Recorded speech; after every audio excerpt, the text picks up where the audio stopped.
técnico em informática, formado pela ETEC de Piraju, me formei em junho de 2011. No ano seguinte, 2012, eu iniciei o curso da FATEC Ourinhos.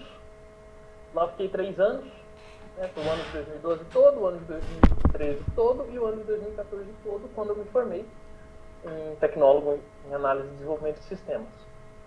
Tempinho depois, eu fiz uma pós-graduação, né, uma especialização, uma pós-lato sensu, em eletrônica embarcada pelo Centro Universitário Salesiano de São Paulo, né, Unisal. Acabei em janeiro de 2018. E em 2019, ano passado, eu comecei meu curso de mestrado na Faculdade de Engenharia Elétrica e Computação da Unicamp. Né, ainda sou aluno especial, não sou um aluno regular, então eu assisto algumas disciplinas e ainda não tenho uma linha de pesquisa a ser defendida. Isso vai ser definido aí nos próximos semestres.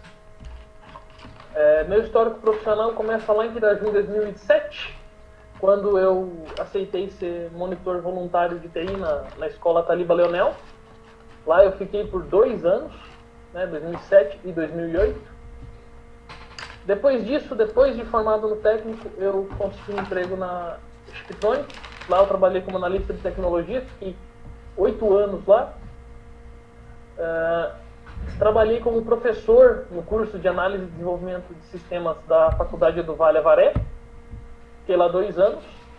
E desde o ano passado eu estou trabalhando aqui em Campinas, na Stone Ridge Brasil, como analista de desenvolvimento. Tá?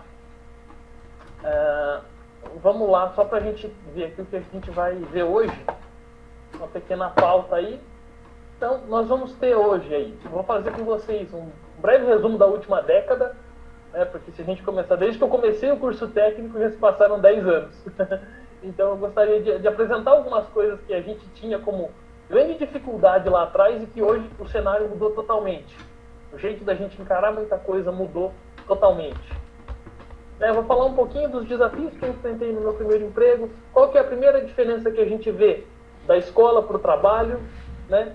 Dá uma diferença, então quero comentar isso com vocês, para que ninguém se assuste no dia que tiver o primeiro emprego na área, né? Que são coisas que acontecem com o profissional. Vou falar sobre faculdade, como que foi aí minha chegada na faculdade, o que eu estava esperando, o que eu encontrei, como é de fato, né? Eu tive aí um tempo como professor de curso superior, então eu consigo dizer para vocês as duas frentes, a frente como aluno, o que eu esperava, o que eu encontrei, e o lado do professor, o que ele está lá para fazer, qual é o papel dele na faculdade. Vou falar um pouquinho sobre pós-graduação. Aí é uma coisa que, depois que o aluno faz a graduação, que a pessoa faz a graduação, pensa numa pós, vou fazer pós, vou fazer um mestrado, doutorado, MBA. Vou falar um pouquinho sobre isso. E para finalizar, eu vou falar com vocês sobre software livre. Já são coisas mais técnicas, né? São dicas, coisas que eu vejo muita importância, né? Como software livre, internet das coisas, aí um pouquinho de conceito, um pouquinho de aplicação, e vou falar também sobre a nova revolução industrial, aí, a 4ª revolução industrial, o momento que a gente está passando, e eu acho muito importante todo mundo ter esse conhecimento, saber o que é isso, pelo menos ouvir falar alguma vez, porque é uma coisa que vai fazer diferença na vida de vocês, do profissional, do aluno, enfim. Vamos lá.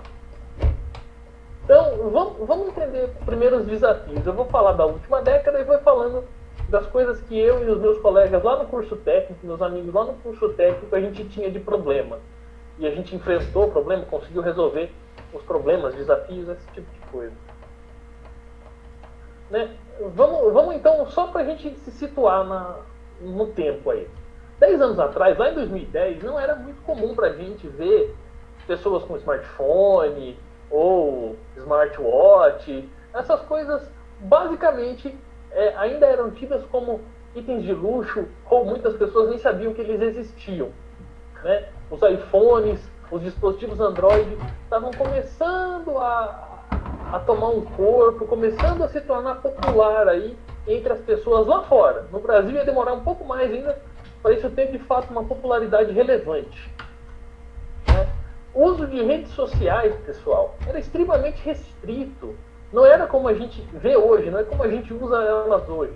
O Instagram estava nascendo e coisas como o Orkut e o MSN ainda existiam e ainda eram bem usados. Tem gente hoje que eu acho que nem sabe como era o Orkut, né? Mas há 10 anos atrás isso era realidade, isso existia, fazia parte do nosso cotidiano. E veja só que coisa interessante.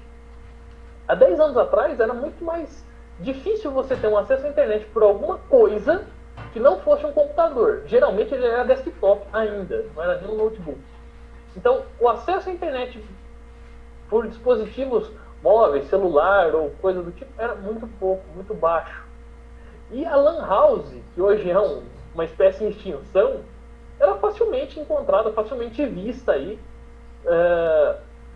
há 10 anos atrás. Era uma coisa muito comum, era muito comum.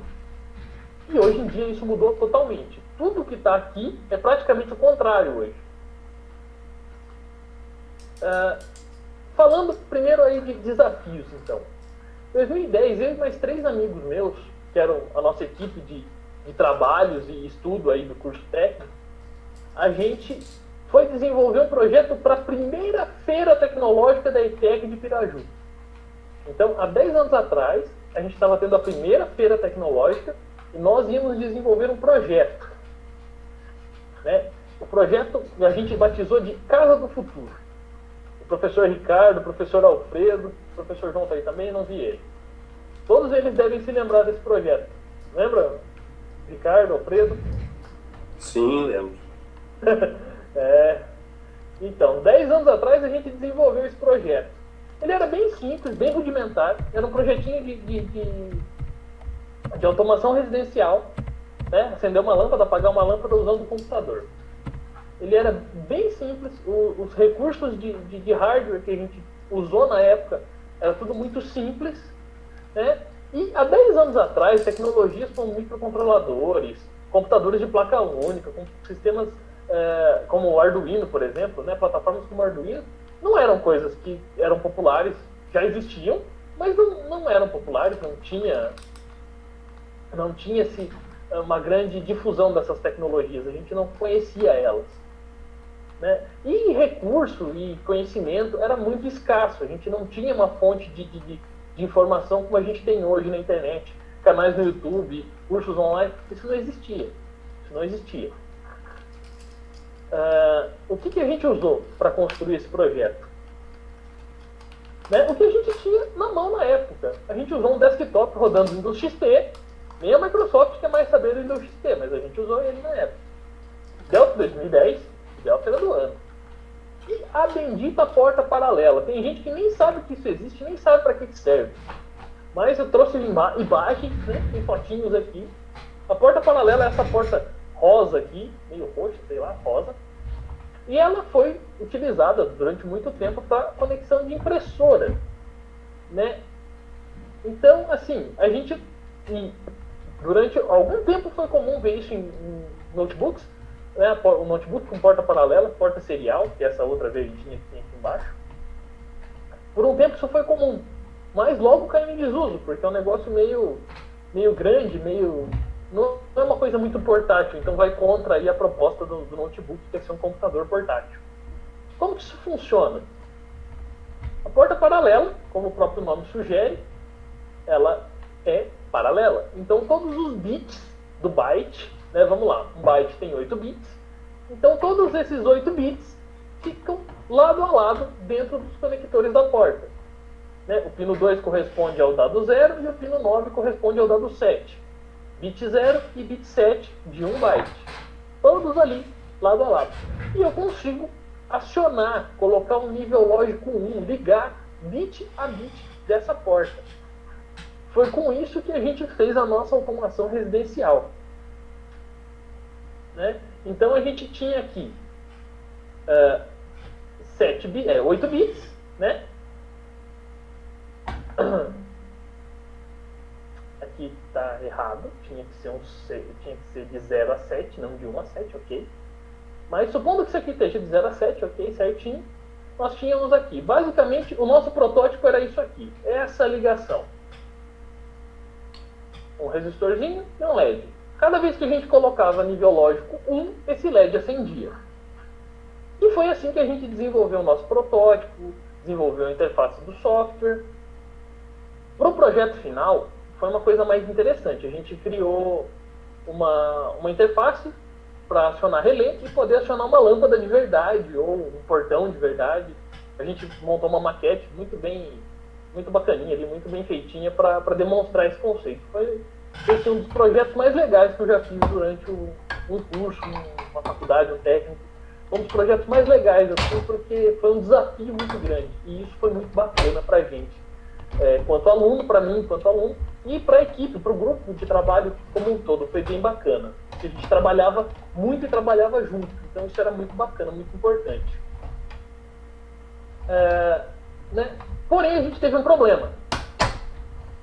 Chegou um ponto em que a gente conseguia acender um LED, outro LED, mas a gente acendia um e apagava o resto.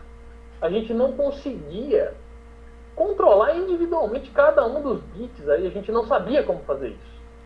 Não sabíamos. A gente não conseguia entender ali o que estava acontecendo e o porquê das coisas. Uma coisa que também foi complicado para a gente foi não conseguir fazer a pergunta correta, não conseguir pesquisar da forma correta, porque a gente não entendia, a gente não compreendia. Né? E um outro problema que a gente tinha era o idioma. Muita coisa tinha sobre isso na internet, mas era em inglês. E a gente não tinha um conhecimento bacana de inglês. Isso complicou bastante o nosso trabalho. Mas tem essa frase do Santos Dumont, né, nosso amigo brasileiro, inventor aí do avião, que diz o seguinte pra gente, né? As invenções são, sobretudo, o resultado de um trabalho teimoso. E eu sou teimoso. Nós éramos teimosos. A gente ia achar um jeito de fazer aquilo funcionar como a gente queria. Poder acionar quantas lâmpadas a gente quisesse, independente da ordem, etc, etc, etc. Né? A gente achou uma solução bem simples e bem trabalhosa também. A gente, éramos 4 pessoas. O que a gente fez? A gente sentou, cada um em um computador, cada um em uma carteira, lá em Itapiraju. A gente fez um software e a gente variava o valor que ia ser enviado para a porta. Colocava o número 1, enviava para a porta paralela. Uma outra pessoa ficava de olho nos LEDs que estavam se acendendo. E falava para uma terceira pessoa que colocava os LEDs numa planilha do Excel. E uma quarta pessoa fazia a conferência do que ela ouviu e do que estava escrito, para garantir que estava tudo certo. A gente gastou mais ou menos uma tarde fazendo isso. Demorou muito tempo. Mas no final a gente sabia o que acontecia com cada número e cada saída. Estava tudo mapeado dentro de uma planilha do Excel. Depois disso, a gente fez uma matriz de 8 colunas por 256 linhas e usou um vetor para saber quais lâmpadas o usuário queria acender e percorria toda a matriz, toda a tabela, comparando a linha com esse vetor até achar o índice correto. O índice era o valor que a gente tinha que mandar. Isso tudo, pessoal, é uma simples conversão binária. Eu vou só colocar os bits necessários dentro de um byte. Coisa que hoje a gente consegue resolver aí com coisa de uma função aí de 20, 25 linhas no máximo. Na época a gente desenvolveu isso com Delphi. A matriz foi uma solução para o problema? Foi. Não foi a melhor, mas resolveu para aquele momento e foi bem bacana, foi muito gratificante ver o projeto executado. Foi bem legal. Né? E repito a frase aí do Santos Dumont. As invenções são, sobretudo, o resultado de um trabalho teimoso. Beleza, pessoal. A gente trabalhou aí coisa de 20 dias, um mês, eu não tenho certeza, em cima desse projeto, para que a gente conseguisse entregar, apresentar na feira. A gente conseguiu, foi legal, o pessoal gostou. Bastante pessoa elogiou o nosso projeto. E beleza. Mas as coisas passam. Passamos disso. E aí a gente tinha um outro desafio pela frente. O nosso TCC. O tão famoso TCC que muita gente tem medo. Né? Nosso TCC foi apresentado no final do primeiro semestre de 2011, aí por volta de junho, julho. E era um tema bem simples, né? Era um sistema de gestão para a escola infantil, mas assim, por mais que seja simples, a gente controlava ensalamento, atribuição de aula, coisas que dão um certo trabalho para você fazer funcionar isso daí redondinho. Mas a gente fez. E o que a gente tinha de diferente? Qual era o desafio da turma como um todo? O desafio da turma como um todo, nessa época, foi que a gente foi a primeira turma, né, a primeira sala do curso da ETEC Piraju, a ter que apresentar um TCC desenvolvido em 3 linguagens. Nós tivemos que apresentar um TCC desenvolvido em Delphi, Java e PHP, que era o que a gente estudava no curso. Então a gente teve que replicar o mesmo software para 3 linguagens.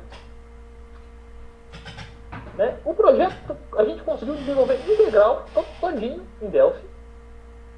E aproximadamente a gente desenvolveu aí uns 70% dele em Java e PHP.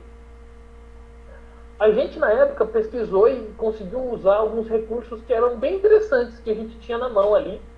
Por exemplo, cadastro de alunos, a gente acessava a webcam para tirar uma fotinha, guardar nos registros. A gente tinha alguns recursos de fala do Windows que a gente conseguia usar. Não é nada como é hoje, era uma coisa bem mais simples, bem mais rudimentar, assim, voz meio robotizada ainda, né? Não é uma coisa tão natural. Hoje não é tão natural, mas perto daquilo hoje o que a gente tem é muito natural. Né? E a gente conseguiu, em Java, aí, fazer o que até então não havia sido feito lá em Piraju, que era implementar as mesmas funcionalidades de uma Storage Procedure dentro do banco Java, dentro do software Java. Né? Dá para se chamar uma Storage Procedure com Java, isso não tem problema, mas na época a gente usava o ODBC e SQL Server. E o ODBC não permitia que a gente chamasse essa Storage Procedure. Ele sempre retornava uns erros. E beleza, o que a gente fez? A gente programou todos os comportamentos da Storage Procedure dentro do software Java. Injeçamos algumas coisas que eram do banco dentro da programação. Funcionou, ficou legal, a gente conseguiu apresentar, foi bem bacana. Né? Assim, foi um desafio gigante, porque era um software, dá trabalho fazer software, né? Dá muito trabalho. Nós éramos em 4 pessoas e nós tínhamos aí que desenvolver 3 projetos diferentes. Então chega um ponto que começa a faltar braço. Em paralelo a isso, a gente tinha os outros trabalhos do curso, as outras disciplinas. Na época, todos nós fazíamos ensino médio, então a gente ainda tinha que lidar com, além das coisas do técnico, das responsabilidades que a gente adquiriu no curso técnico, a gente tinha que lidar com prova, com trabalho de ensino médio, normal. Então, assim, era uma coisa bem puxada. Na época que a gente fez esse curso técnico, não existia ITIM. Se você quisesse fazer um curso técnico junto com o ensino médio, você podia, né? Você podia fazer o ITIM, porém você fazia um vestibulinho, prestava o ensino médio, se você estudasse na ETEC, né? Senão você só fazia o vestibulinho para o técnico. Mas você tinha uma matrícula no ensino médio e uma outra matrícula para o curso técnico. Eram 2 cursos distintos, eram 2 matrículas, 2 vidas acadêmicas distintas. Né? Então era uma coisa assim que às vezes sobrecarregava um pouco. Mas a gente, graças a Deus, deu conta do recado aí. Deixa eu dar uma...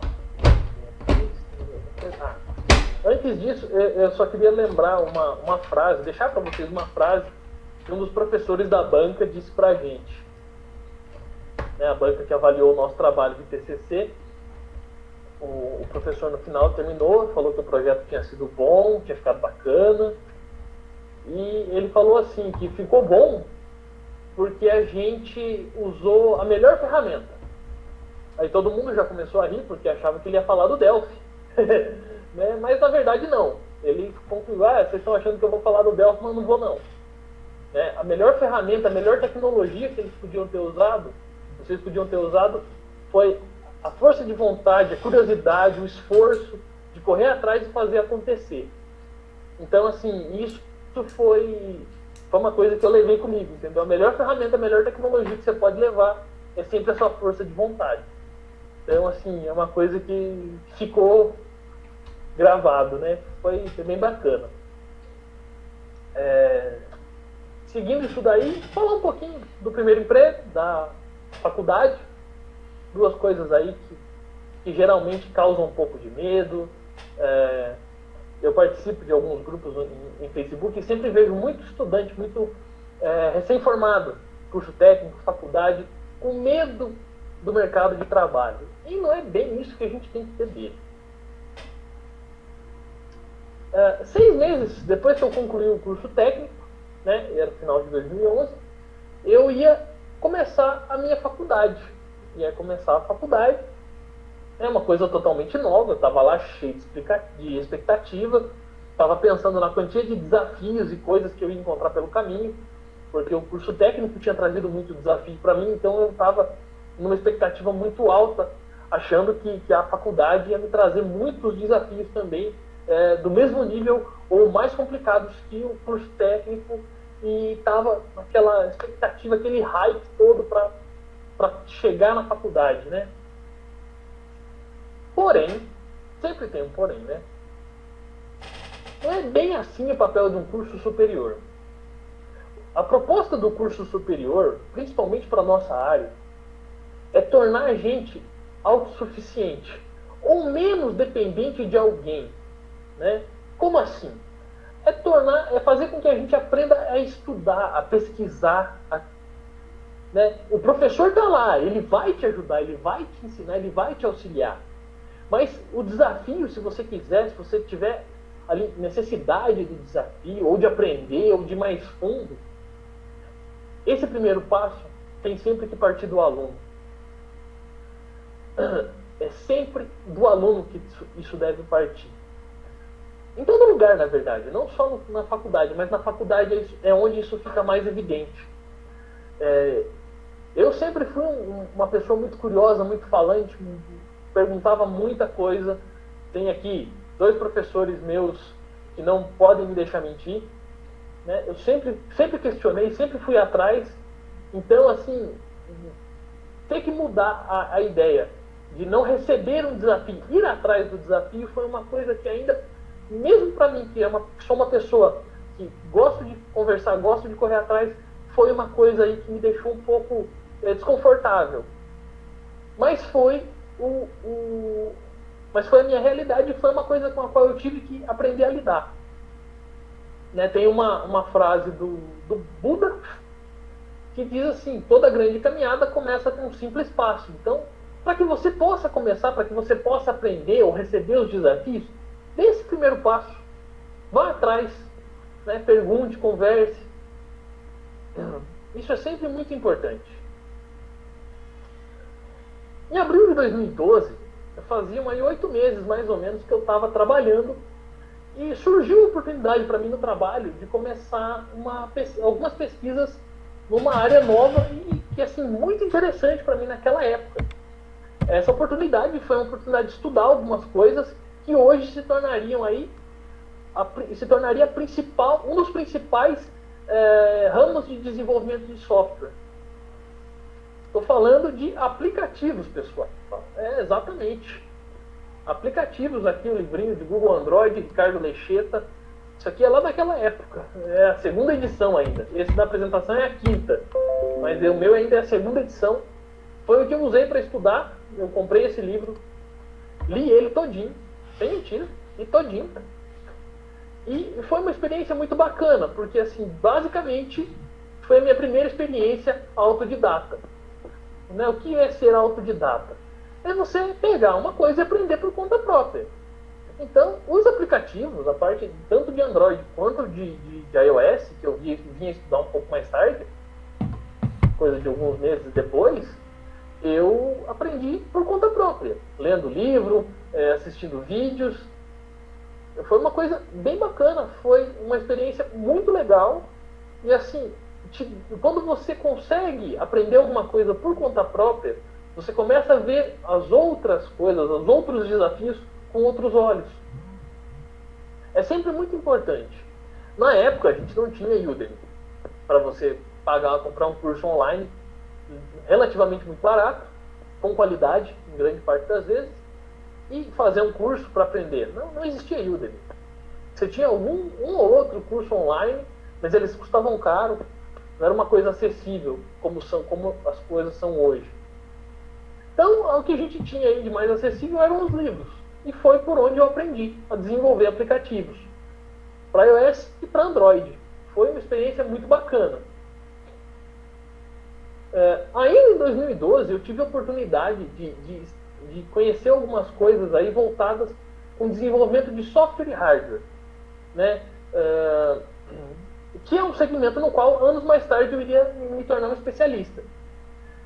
Nesse ano, né, eu comecei alguns testes com Windows CE, Windows Compact Edition, é uma coisa que nem a Microsoft quer ver mais na frente, e Linux embarcado também, né? E também estudei concomitantemente a isso, junto a isso eu estudei linguagem C e C++. Então, assim, eu utilizei um kit parecido com esse para começar a fazer os primeiros softwares, os primeiros testes, criar um software numa arquitetura de máquina, compilar ele para rodar em outra arquitetura de máquina, conhecer alguma coisa, um pouquinho de microcontrolador. Foi uma experiência bem bacana, bem legal. E foi onde eu acabei tomando um gosto aí por essa brincadeira. Né? Na época, pessoal, muitos de vocês já devem ter ouvido falar Raspberry Pi, alguma coisa talvez sobre BeagleBone Black, né? Tenho eles aqui, todos eles. Raspberry Pi, para quem não conhece, BeagleBone Black, para quem não conhece. O que são essas plaquinhas, esses hardwares? São computadores. Né? Dentro dos sistemas embarcados, a gente chama eles de SBC, são Single Board Computers, computadores de placa única. Então, exatamente, tá aqui o meu amigo Clayton, ele falou, fui eu que comprei, realmente, essa BeagleBone Black aqui a gente comprou junto, ele comprou no cartão de crédito dele na época, ainda a gente estava numa feira, foi uma experiência bem bacana, altos testes, altos desenvolvimentos com essa plaquinha. Né, são computadores de placa única. Por quê? Por que eles recebem esse nome? Porque dentro de uma única plaquinha, aqui você tem tudo o que você precisa. Processador, memória, periféricos, USB, rede, Wi-Fi, Bluetooth, HDMI. Né? Tem placas que oferecem tudo isso, tem placas que oferecem um pouco menos. Nessa época, essas placas, né, em 2012, quando eu comecei, a BeagleBone ia ser criada lá para o final do ano, em novembro, dezembro, ia ser quando ela ia ser lançada. Até então você não tinha esse tipo de hardware.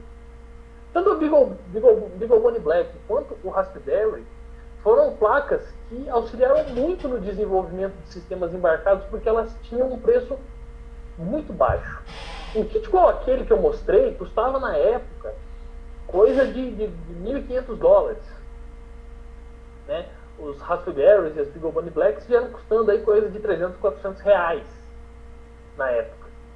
Então, né, dólares, reais, então você tem uma diferença muito grande. E facilitou muita coisa, porque em volta dessas plaquinhas surgiram comunidades de desenvolvedores Linux, desenvolvedores de software. Foi uma coisa assim bem bacana, bem legal. Eu posso dizer que eu acompanhei assim, a evolução dessas placas e da acessibilidade que a gente teve a esse tipo de plataforma para desenvolver. Uma coisa bem bacana. Né? Voltando para a graduação agora, já estava ali com uma certa experiência, né, no quesito desenvolvimento, já estava trabalhando há um tempo, já tinha desenvolvido algumas coisas. E estava chegando a época de eu desenvolver outro trabalho de conclusão de curso. Mais um TCC. Mais uma dor de cabeça. Meu Deus. Porém, dessa vez não era só fazer um software e documentar ele. De maneira nenhuma. Dessa vez a gente precisava desenvolver um trabalho científico. É uma grande diferença aí do curso técnico para a graduação. Estou falando isso porque assim, eu encontrei isso na minha graduação, até eu entender como isso funcionava demorou um tempo, foi aí uma grande barreira que eu tive que vencer. E depois, quando eu fui professor, quando eu tive que orientar alguns alunos, né, com seus trabalhos, seus artigos científicos, era difícil fazer com que eles compreendessem que ali não era só desenvolver um software, desenvolver um software e documentar ele. você precisava ter uma pesquisa, uma fundamentação teórica, né? Como que funciona um trabalho científico? Você precisa ir lá, buscar na literatura técnico-científica, né? Livros, artigos, revistas da área, procurar por algum problema, pensar numa solução também baseada na literatura, levantar uma hipótese, desenvolver essa hipótese baseada na literatura, né? Chegar em alguma conclusão, deu certo, deu errado, foi bem, foi mal, para então você fazer o seu trabalho de conclusão de curso. O trabalho de conclusão de curso, pessoal, geralmente a gente prova a hipótese desenvolvendo software na nossa área, né? Desenvolvendo software, desenvolvendo o produto, vamos assim dizer. A minha intenção, quando eu fui desenvolver o meu trabalho de graduação, foi fazer a Casa do Futuro 2.0. Era colocar ali alguma coisa microcontrolada, utilizar Bluetooth. Wi-Fi não era uma coisa muito acessível na época, eu vou falar disso mais daqui a pouquinho. Né? Minha intenção era usar Bluetooth e microcontrolador, porque isso para mim era o futuro. Era o futuro, né? Fui todo animado. Primeiro eu tive que achar um orientador, isso deu um pouco de trabalho. Depois que eu encontrei esse orientador, eu fui todo animado contar para ele, né? Falei, olha, eu fiz um projeto assim, lá no meu curso técnico. Eu queria trazer ele aqui, dar uma melhorada. Ele olhou para mim e falou assim, olha, automação residencial é um tema meio batido. Muita gente trabalha com isso, muita gente faz isso. Te sugiro fazer com base em outro tema, buscar outro tema para você fazer o seu trabalho. Ele falou, se você quiser uma sugestão, vá ler sobre agricultura de precisão. É um mercado que tem crescendo bastante e logo logo ele vai chamar a atenção. Então, se você desenvolver alguma coisa para ele, para esse mercado, você vai ter uma boa aceitação, vai ser um trabalho bacana. Legal. Então comecei a estudar sobre isso, levantei uma hipótese, corri atrás da fundamentação teórica e desenvolvi o trabalho. Já tinha um sistema embarcado, né? O título do meu trabalho de graduação, meu TCC da graduação, era telemetria de sensores na agricultura de precisão. O uso de sistemas embarcados para aquisição e transmissão de dados. Então, nesse trabalho, eu estava usando um sistema embarcado que eu tinha desenvolvido para ter alguns sensores instalados em campo, lá na plantação, na roça, por assim dizer, coletar os dados desses sensores e transmitir eles para um software no computador, registrar, gerar gráfico, relatório, esse tipo de coisa. E provar que, ele era para sustentar a minha hipótese de que monitoramento para esse tipo de coisa a longo prazo garantia uma melhor produção, um melhor rendimento.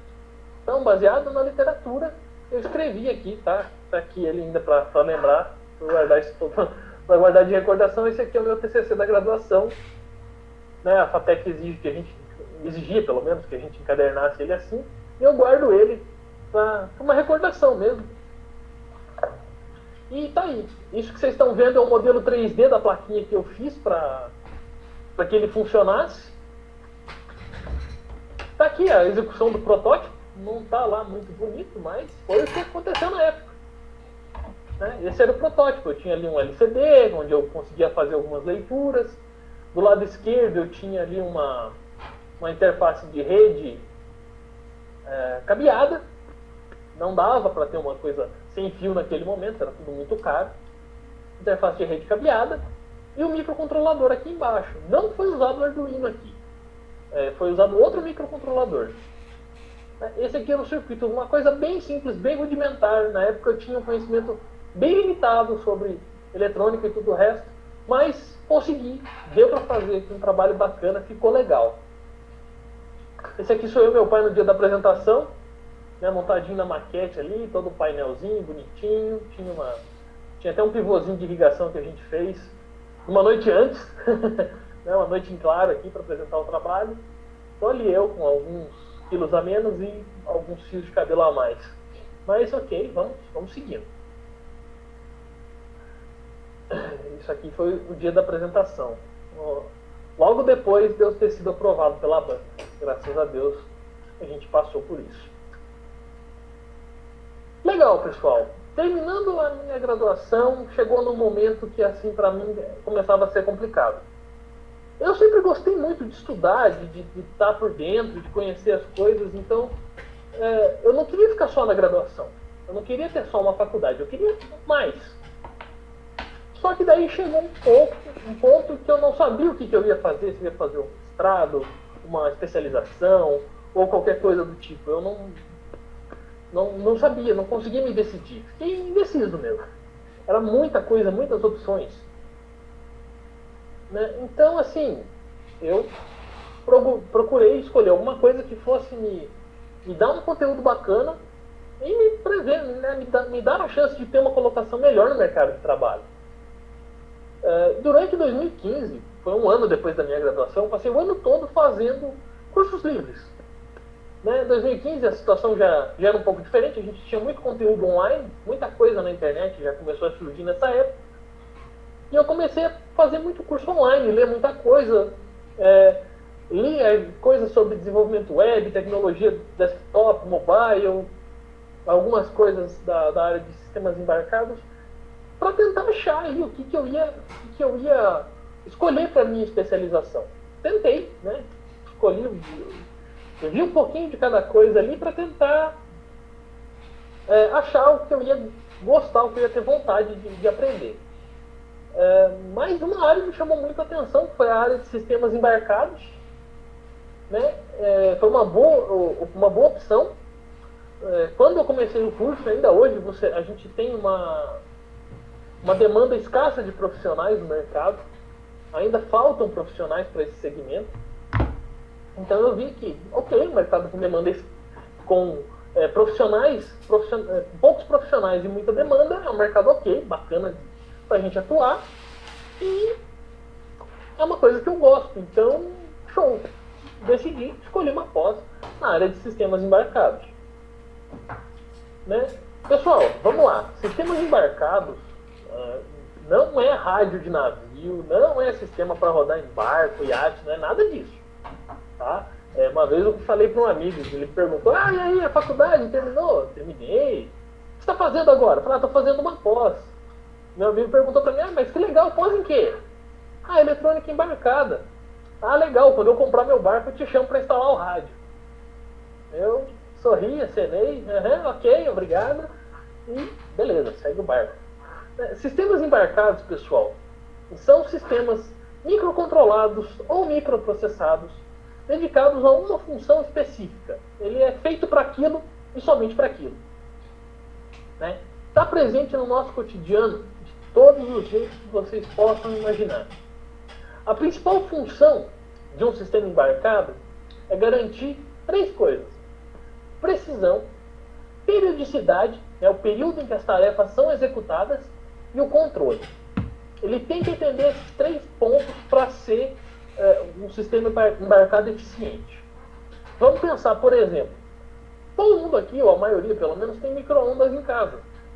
Dentro do seu micro-ondas, controlando o magnetron que vai gerar a radiação de micro-ondas, que vai girar o prato, tudo aquilo tem um sistema embarcado por trás daquilo. Então ele tem que garantir a precisão, ele não pode liberar mais radiação de micro-ondas ou menos radiação de micro-ondas. Ele tem que fazer isso sempre no período certo, né? As coisas têm que funcionar sempre do mesmo jeito. 1 segundo por micro-ondas tem que ser igual a 1 segundo do seu relógio. Né? E ele tem que ter um controle eficiente. Por exemplo, quando eu abrir a porta, ele tem que parar. Parar de girar o prato, desligar o gerador de micro-ondas e ok. Então, ele tem que atender esses 3 requisitos básicos aí. Os sistemas embarcados, pessoal, eles podem ou não oferecer para você uma opção de conectividade. Né? Essa opção de conectividade seria prover dados para outro sistema, ou para as pessoas, ou para outros embarcados. Né? Entregar dados, conectar na internet, ter uma conectividade Bluetooth ou mesmo cabeada. Eles podem ou não. Né?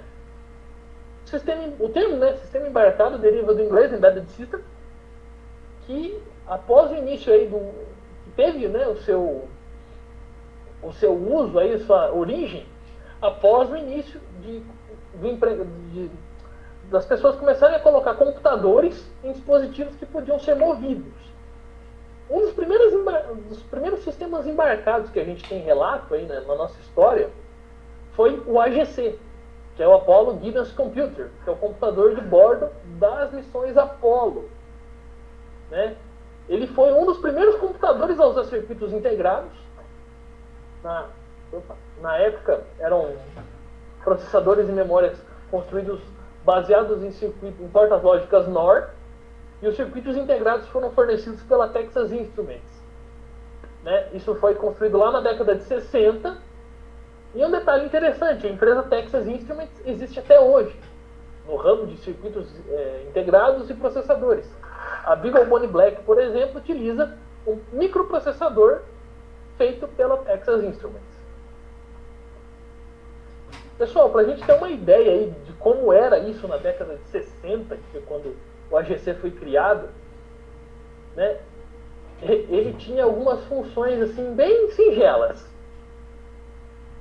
Processador de 1024 MHz, ou seja, ele tinha 1024 MHz, não, perdão, 1024 kHz, 1 MHz de processador. 512 kilobytes de memória RAM, aliás, kilobits de memória RAM, e aproximadamente 1 MB de memória de programa. Ou seja, você tinha lá 1 MB de memória de programa. O seu programa tinha que ser menor do que um disquete, daqueles que a gente usava, disquete de 3 polegadas e meia. Ele tinha 1.44 megabytes. O programa do AGC ele tinha que ter menos que 1 mega, ou no máximo 1 mega, para rodar legal aí. Esse aqui era o computador, essa parte de metal é o computador, esse tecladinho aqui do lado é a interface pela qual ele era operado, um sistema bem interessante, bem bacana. Quem tiver o interesse de dar uma lida e descobrir como é que isso funciona, a NASA liberou para domínio público um simulador do AGC e do painel de controle dele. Então tem uma máquina virtual, você consegue baixar e rodar os softwares do AGC, inclusive o código-fonte utilizado no sistema de lançamento das naves, de controle das naves. É bem interessante, vale a pena aí gastar um tempo para olhar, para tentar entender, é uma alternativa bem bacana. Né? A minha especialização, falando de mim novamente, foi escolhida com base numa necessidade de mercado e num gosto pessoal, deu para conciliar os dois. Né? Hoje em dia a gente tem muita coisa para o segmento web, segmento de mineração de dados, análise de dados, isso é uma coisa que se fala muito hoje em dia. Né? Mas essa análise de dados, pessoal, esse grande volume de dados que os profissionais de Big Data e de Data Mining têm para analisar, eles têm uma origem.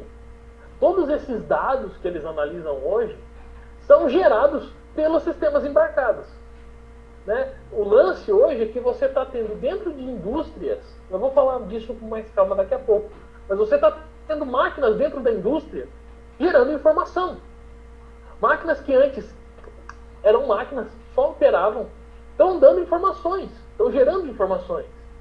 Né? Analisando determinados parâmetros de um motor elétrico, por exemplo, você consegue determinar se ele está com um rolamento ruim, se tem um fio, por exemplo, que está com mau contato, você consegue, analisando comportamentos elétricos e eletrônicos de equipamento, né, quando necessário. Analisando isso, você tem condições de predizer se ele vai dar defeito, se ele está bem, se ele está com defeito. Então você tem muito mais coisas, literalmente falando, gerando informações. Eu vou falar disso com mais calma depois. O curso todo teve uma duração de aproximadamente 3 anos, meu curso de especialização. Era um curso, né, acontecia aos sábados, então assim, houveram anos em que tivemos muitos feriados no sábado, então tinha às vezes meses que a gente acabava ficando 2, 3 finais de semana sem poder ter aula por conta de feriados. Então isso postergou muito, isso levou o curso a se tornar um pouco mais extenso. Mas foi muito bacana, me permitiu assim, ampliar meu networking, conhecer mais pessoas, conhecer mais gente e até encontrar novas oportunidades de estudo, de tecnologias. Beleza, pessoal. Falado aí de faculdade, primeiro emprego, software, primeiro emprego, faculdade, pós-graduação. Eu gostaria de falar com vocês assim, de uma outra coisa que é muito importante e que eu senti que foi muito importante dentro do mercado de trabalho e que está à nossa disposição. A gente só precisa conhecer. É o software livre. Será que é uma boa a gente investir tempo nele? Pessoal, assim, ó, grande parte dos sistemas embarcados, microprocessados, eles utilizam Linux. Assim, uma grande parte, para não dizer 100%. Se você é um cara que gosta de web, a maior parte da internet é baseada em serviços Linux. Então, o software livre está muito presente, tanto na internet quanto fora dela, e ele é uma tecnologia, né? Os sistemas baseados em Linux são tecnologias extremamente versáteis, extremamente eficientes, e que permitem que a gente crie muitas soluções com um custo muito baixo. Né? Porque o que a gente tem aqui? Além do sistema operacional baseado em software livre, ou seja, um sistema operacional que não custa licença, você tem muita tecnologia pronta para rodar sobre software livre. Por exemplo, se você trabalha com C#, você tem uma implementação do C# para software livre. O Mono está aí para isso. Se você trabalha com Delphi, hoje o Delphi tem uma licença free, você consegue usar uma licença free do Delphi, porém ela não tem aí, eu acredito que ela não tenha suporte para gerar o executável para Linux, mas as versões pagas do Delphi já tem essa opção de você gerar um executável para Linux. Mas ainda assim, se você precisa gerar um código baseado em Delphi e não tem acesso à licença, é caro, ok. O Lazarus está aí para isso, ele é baseado em software livre, funciona muito bem em Linux, né, em sistemas de base Linux. Se você quiser trabalhar com Java, Java ele é open source, ele é free, então você tem essa opção também. C, C++ também são opções e estão lá dentro do Linux, você pode usar. Pessoal, o interessante dessas ferramentas que eu citei é que na grande maioria dos casos, se você desenvolver um software usando elas, usando Lazarus, usando Java, você vai conseguir rodar esse software nos demais sistemas operacionais. No Windows, no próprio Linux, e lá naquele cara, no macOS, que é aquele cara mais restrito. Então você consegue pôr esses softwares para rodar lá, codificando com uma tecnologia que seja open source, que te ofereça compiladores para rodar nesses sistemas. Né? Uma coisa legal também é que assim, o software livre ele te permite customizar soluções que já existem. Pensem comigo, você pode modificar, criar um sistema operacional personalizado para você, ao seu gosto, com as suas necessidades ou com as necessidades da tua empresa. E o mais interessante, sem custo. Você não precisa pagar nada para ninguém, você pode pegar e fazer. Usando ferramentas gratuitas, ferramentas open source. Né? Você tem aqui, ó, aqui eu listei para vocês as 4 liberdades do software livre, os 4 pilares do software livre. Você pode executar o software com propósito comercial ou não. Então, se alguém tiver dúvida, tudo bem, eu posso usar o software livre, mas eu posso vender soluções baseadas em software livre? Posso criar um software meu baseado em Linux e vender, por exemplo? Pode. Você pode simplesmente estudar a fonte, ver como é que eles fazem. Inclusive, pessoal, estudar código de software aberto é um jeito muito bom de você aprender algumas coisas, entender algumas coisas, ver como outras pessoas codificam, escrevem os códigos. Você pode redistribuir o software como uma forma de auxiliar o próximo, as pessoas. Isso é uma tradução literal das 4 liberdades, tá? Ou você pode pegar e modificar o software para que ele atenda às suas necessidades específicas. Você pode fazer isso. As licenças de software livre te garantem as 4 liberdades básicas. Então, assim, uma dica: estudem software livre, estudem Linux, aprendam a usar, aprendam a instalar, vale a pena. Vale a pena. Quando você começa a comparar diretamente Linux e Windows, você vai ver que o Linux também tem problemas, que ele também trava, mas a frequência com que esses problemas ocorrem é bem menor. Eu digo para vocês, assim, como quem trabalha com Linux há uns bons anos, aí, todo dia. Então ele tem os problemas? Tem os problemas, como qualquer outro software. Mas ele ainda consegue ser mais estável do que o Windows. Muita gente tem o sonho de ter um Mac, porque o Mac não trava, o Mac isso, o Mac aquilo. Galera, quem já usou Mac por um tempo também, posso dizer para vocês, tem os mesmos problemas que o Windows, tem os mesmos problemas que o Linux, trava sim, às vezes fica lento, não tem muito o que a gente fazer. Acontece. São coisas, vamos colocar assim, são coisas da vida. Ele é mais estável que o Windows, é um pouco mais estável que o Linux. Não vou negar, não vou discordar que é um software bem feito, que é um software isso, software aquilo. Não vou discordar, não vou botar em descrédito a performance do software de maneira alguma. Mas ele não é perfeito, né? Eu confesso que antes de conhecer eu tinha essa visão dele também. A única vantagem que ele te oferece, que não é bem uma vantagem, mas assim, em alguns casos uma necessidade, é o único jeito de você desenvolver soluções para os iPhones, para os iPads, aí, é com um computador rodando o sistema operacional da Apple, o macOS. Detalhe, para quem tem curiosidade de saber, o macOS, pessoal, é baseado em Unix, que é do mesmo lugar onde o Linux é baseado. Então, o macOS também é baseado em software livre. O macOS foi baseado no FreeBSD, que é um sistema operacional, um kernel, baseado em Unix. Né? Então, ele também é baseado em software livre. Para o pessoal que gosta de jogar, o que eu posso dizer com certeza porque é o que eu conheço, sistemas operacionais dos videogames Nintendo Wii, Nintendo Wii U e Nintendo Switch são todos baseados em Unix. São todos sistemas operacionais baseados em FreeBSD. Então, assim, se empresas do porte como essas, Nintendo, Apple, baseiam seus produtos em software livre, quer dizer que é uma boa saída. Pessoal, vamos lá. Vou conversar com vocês um pouquinho sobre a internet das coisas, falar sobre alguns conceitos, pois tem algumas coisinhas aqui que eu quero mostrar, né? Falar sobre alguns conceitos, as aplicações e os impactos da internet das coisas no nosso cotidiano. E entender que a internet das coisas não é bem estar online o tempo todo.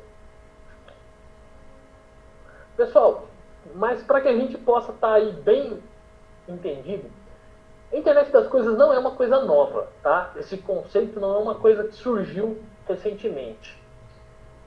Pouco mais de 20 anos, na verdade, 94, 95, já está quase na hora de mudar isso, já havia a intenção e alguns estudos para que se conectasse coisas mesmo.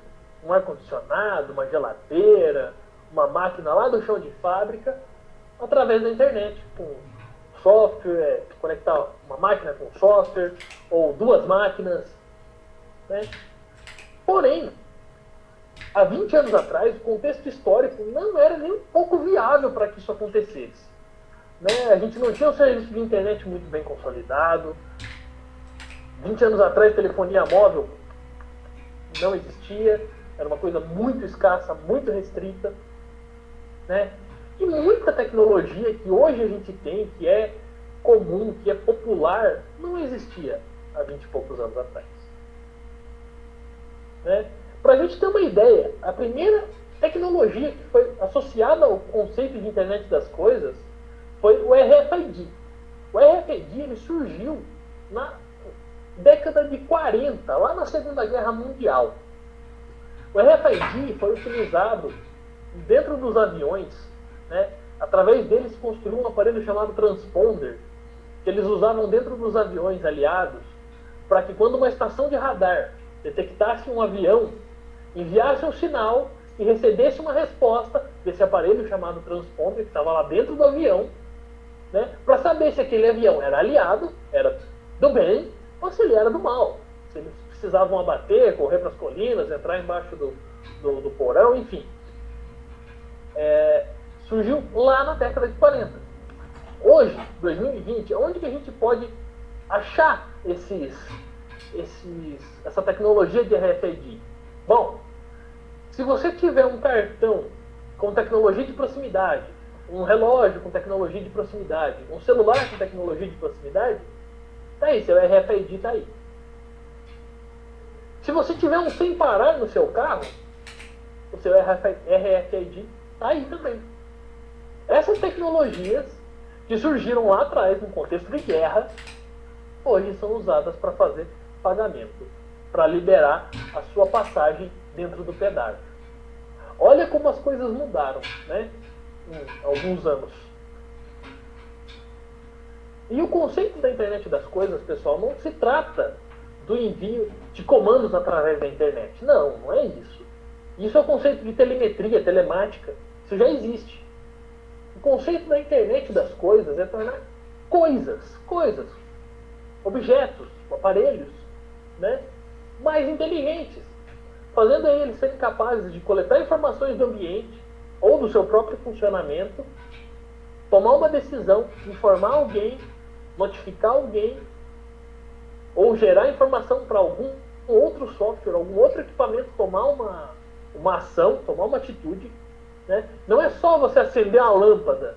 Eu vou acender uma lâmpada aqui do meu celular lá na minha casa. Isso é a internet das coisas. A internet das coisas é muito mais do que isso. Certo? A internet das coisas, por exemplo, vou acender a lâmpada, mas eu vou estar sabendo aqui em tempo real qual é o consumo dela. Ou no final do mês eu vou conseguir tirar um relatório e saber quanto cada lâmpada da minha casa consumiu. Opa, aí você tem uma casa inteligente, uma casa da internet das coisas. Né? A implantação da internet das coisas, né, como isso vem sendo feito na indústria e tudo mais, está mudando muito mudando o modo como a gente interage com tudo que está ao nosso redor. Trânsito, meios de pagamentos, ou nas formas como a gente se relaciona. Alguns anos atrás, esse tipo de palestra aqui era impossível. E eu não estou falando de muitos anos atrás, não. É impossível você ter esse tipo de coisa. Você não tinha uma conexão de internet estável para isso, você não tinha tecnologia de software para isso. Né? Pessoal, vamos só acompanhar esse gráfico aqui. Ó. Em 1784, a gente teve a primeira revolução industrial. Mecanização, máquinas a vapor, esse tipo de coisa. 1870, a segunda revolução industrial. Produção em massa, uso de energia elétrica para substituir a máquina a vapor. A partir de 69, com o surgimento dos circuitos integrados, o surgimento dos sistemas embarcados também, a gente passa por uma nova revolução industrial. A gente passa a ter eletrônicos e tecnologia da informação para automatizar o processo. Agora, na revolução da indústria 4.0, está acontecendo, enquanto a gente tem essa palestra aqui, a gente tem sistemas que interagem entre si, tomam atitudes e notificam seus administradores. Né? A indústria 4.0, a revolução industrial 4.0, ela trata de inteligência artificial, conectividade, disponibilidade e um monte de outras tecnologias nesse segmento. Né? Por exemplo, ali tem um desenho do computador se comunicando com o satélite conversando com um drone.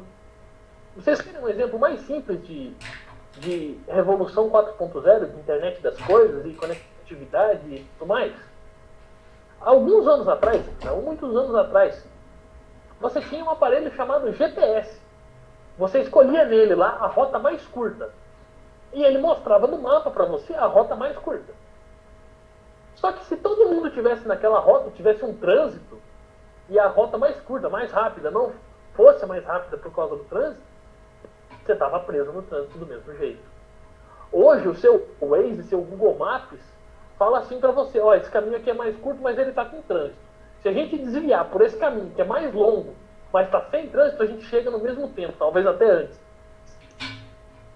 Por quê? Porque ele tem outros dispositivos, outros celulares, lá no meio do trânsito. E ele consegue saber que as pessoas estão indo para aquele determinado lugar e estão paradas, não estão se movendo. Então alguma coisa aconteceu. Por isso ela vai desviar o próximo usuário para que ele não pare lá. Isso é conectividade. Isso é indústria 4.0. Isso é a internet das coisas. Você está botando inteligência numa coisa que antes era simples, não gerava informação. Para você saber se tinha trânsito ou não, geralmente você ligava o rádio. Mas às vezes você só ia saber que tinha trânsito quando você já estava lá. Hoje você consegue evitar isso. E a gente, pessoal, a gente está vivendo aí um momento muito propício para o surgimento de tecnologias e disseminação de soluções que envolvam conectividade, internet das coisas. Por quê?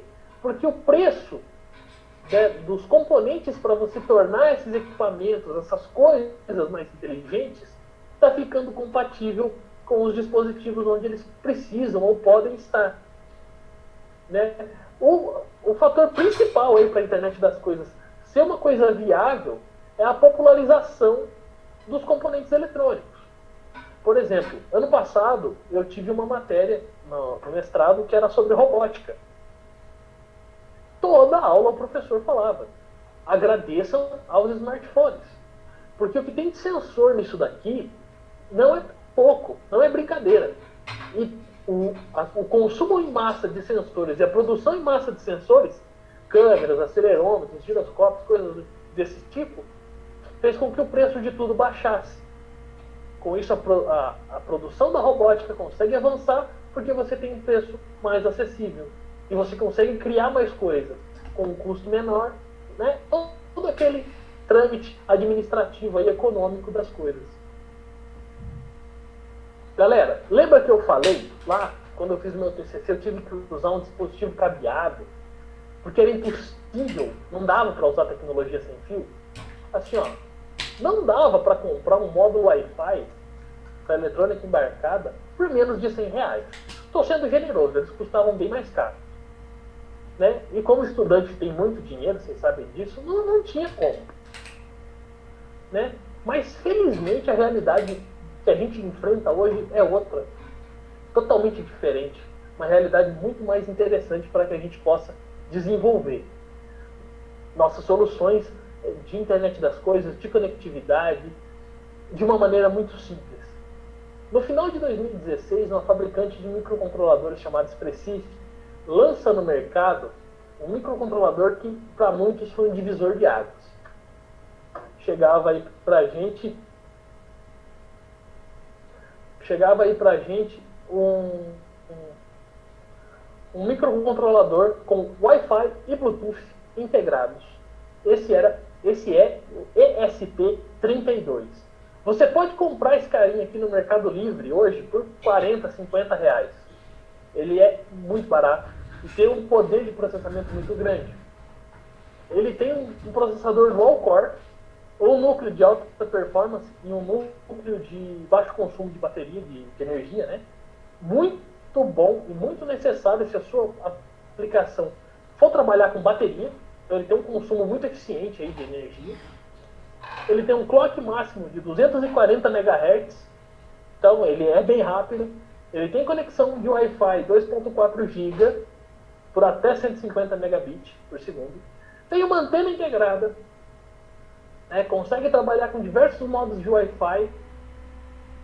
Tem Bluetooth 4.0, Bluetooth de baixo consumo de energia, né? Bluetooth Low Energy, perfeito para uso em bateria. E tem ali algumas características que são de microcontroladores, como memória flash, que é a memória onde vai rodar o programa, de 4 MB. Você vai pensar, muita gente pode pensar, poxa, 4 MB, isso é muito pouco. Mas para microcontrolador isso é muito, muito grande e é o suficiente. Tem uma RAM de 520 KB, mesma coisa. Né? E mais uma memória ROM ali de 448 KB para você guardar o que você quiser.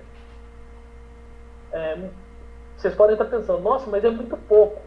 Mas para o preço, para o tamanho e para a solução que se propõe, é o ideal ali, é uma coisa muito bem projetada. E custa barato, 40, 50 reais no Mercado Livre. Se você for atrás disso na China, você vai encontrar coisa de 25, 30 reais. Né? Mas assim, pessoal, ok, não entendo de eletrônica, Gustavo, não estou afim de aprender eletrônica, meu negócio é web, eu gosto de trabalhar com web. Tá, mas agora deixa eu te contar uma novidade. Você pode ter a quantia de hardware que você quiser. Se você não tiver software para trabalhar com esses hardwares, não vai funcionar. Se você não tiver um protocolo legal, se você não tiver um software legal para fazer tudo isso daí conversar, para fazer a conectividade, não vai dar certo. Então, você pode utilizar dentro daquele carinha lá protocolos HTTP, MQTT, socket baseado em TCP, em UDP. Você só precisa achar ali o que é mais eficiente, o mais indicado para atender a sua demanda de projeto. Eu gosto muito de falar do MQTT, é um protocolo muito simples e muito potente. Né? Ele é um MQTT, né? Tá aí no slide, depois vocês podem ver. É um acrônimo para Message Queuing Telemetry Transport. É um protocolo de mensagens criado para telemetria, né? Muito eficiente para conexões M2M, né? Máquina a máquina. Dá para você usar também para conectividade entre pessoas, enfim. Ele é muito rápido e é muito simples de você fazer ele funcionar. Ele oferece suporte nativo para conexões criptografadas com SSL, TLS. Né? Então, é criptografado, suas informações estão seguras. Né? E ele permite troca de mensagens no formato full duplex. Então, ele pode mandar e receber simultaneamente, não vai ter problema. E ele trabalha numa arquitetura simplificada aí de nós. O que são os nós, pessoal? Pensa comigo aqui, ó. Deixa eu achar uma canetinha aqui. Cada dispositivo que você tem conectado é um nó. Quando vocês virem MQTT Broker, pode pensar nele como um servidor. É um ponto comum da internet que vai conseguir conectar todos os dispositivos. Ah, Gustavo, mas você falou que não precisa estar na internet, ou que nem sempre vai estar na internet. Exato. Esse servidor pode ser local. Pode ser o próprio computador, o próprio dispositivo embarcado, depende da sua solução de projeto. Aqui no caso a gente tem o seguinte, a gente tem um nó, que é o sensor de temperatura, ele publica dados, ele manda os dados pro broker, né, pro servidor, e logo depois disso o servidor retransmite os dados para quem estiver esperando eles, para quem estiver inscrito naquele tópico, naquele canal que o sensor publicou. Por exemplo, o computador e o celular. Eles vão receber os dados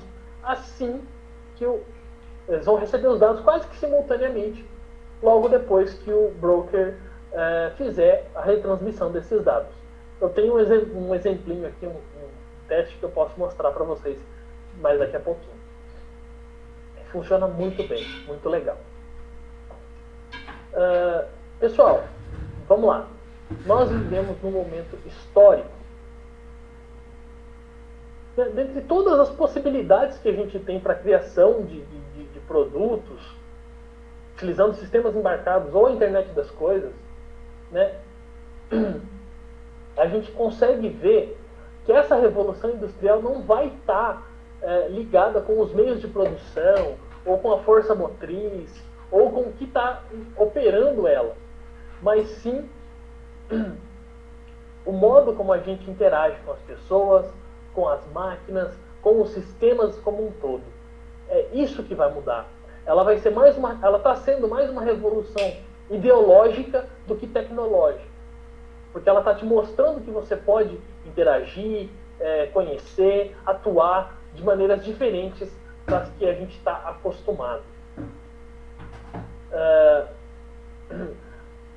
A atualmente a gente pode ter casas que geram informações detalhadas das pessoas que ali residem, ou do comportamento que ela tem com relação, por exemplo, à iluminação, aquecimento, ar-condicionado, né?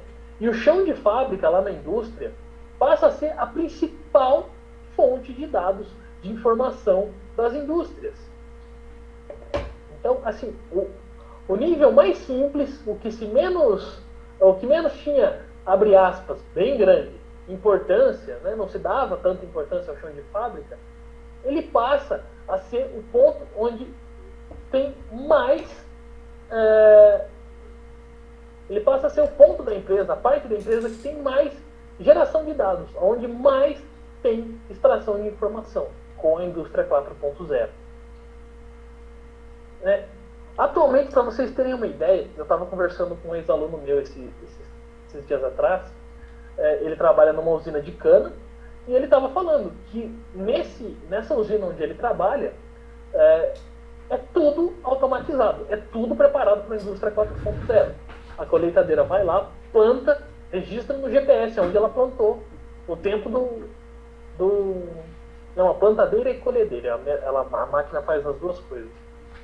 Na época da colheita, ela vai lá, colhe onde ela plantou, descarrega na linha de produção totalmente automatizada, tudo gerando dados, tudo conectado, tudo pronto. E no final do dia, você extrai lá um relatório com todas as informações mastigadinhas. Um trabalho perfeito de internet das coisas, sistemas embarcados, data mining, big data, tudo muito bem implementado. Isso já é realidade no interior de São Paulo.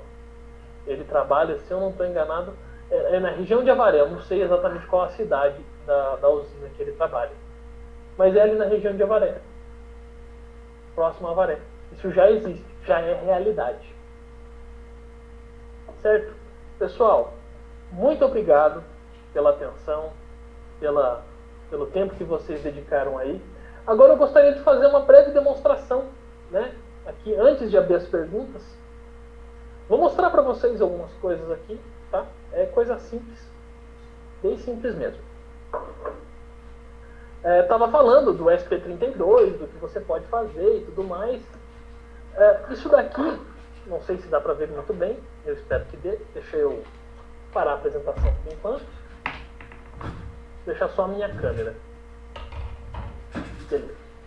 Isso daqui é um protótipo para um painel inteligente que eu estou desenvolvendo. É um projeto meu, tá? Particular.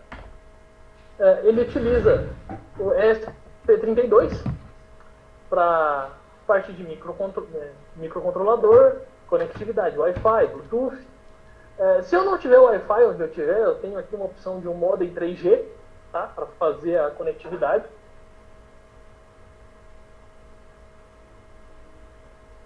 Via rede celular.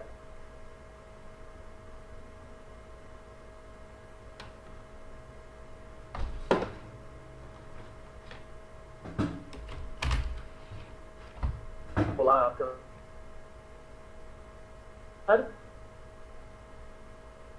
Realmente esse dispositivo está consumindo.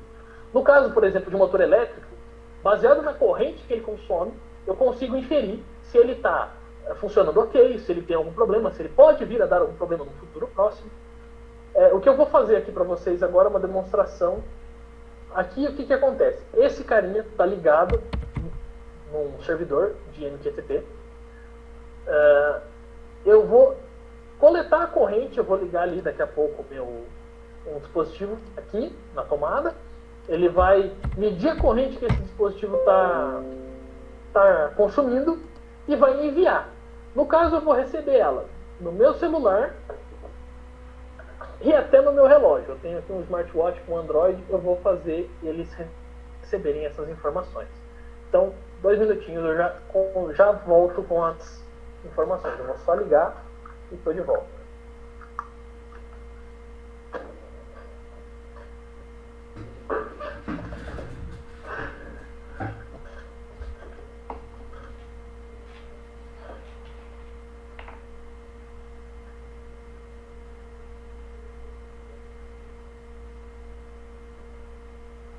Certo, pessoal. Eu vou tentar espelhar a tela do celular, eu acho que vai ser melhor. Pera aí.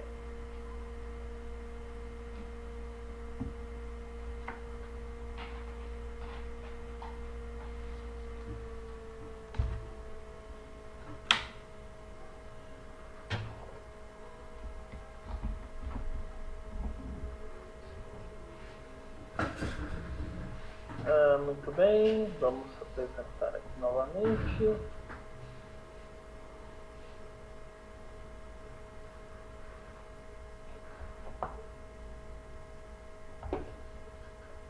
Certo, pessoal? Vocês conseguem ver a minha tela? Alguém dá um feedback no chat aqui ou mesmo no microfone pra gente, por favor. Ainda não.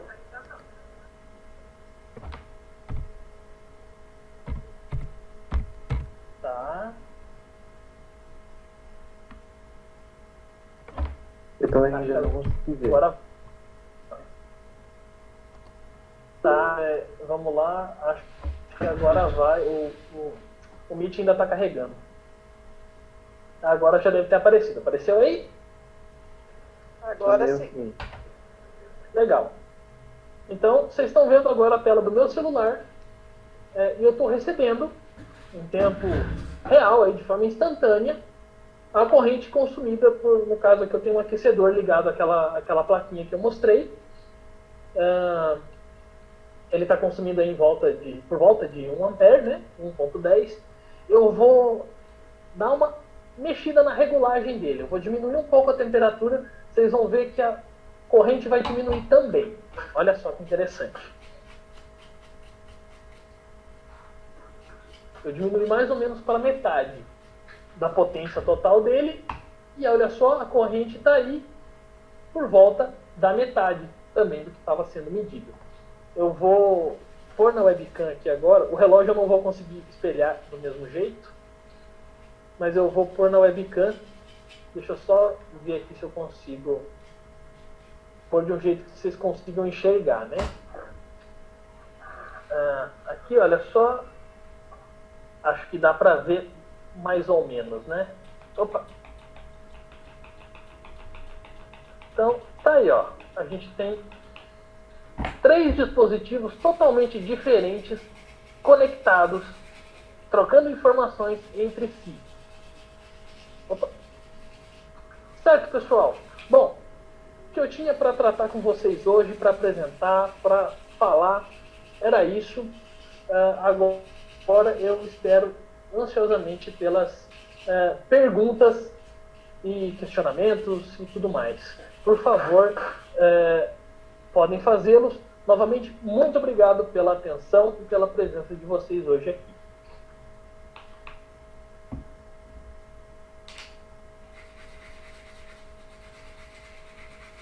Ô, Paulo, muito obrigado.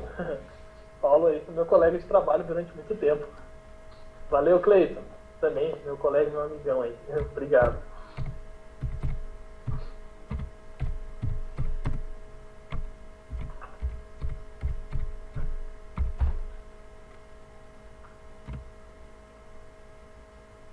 Obrigado, Ricardo. Obrigado, Ana.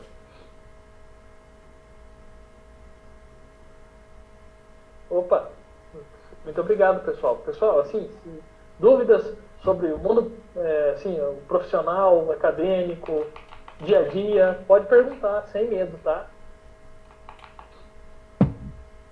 Opa, obrigado.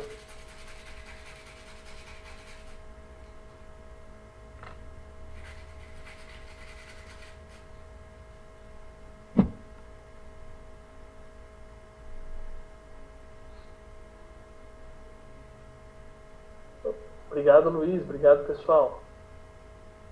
Hoje, qual que é o meu maior desafio? Bom, hoje,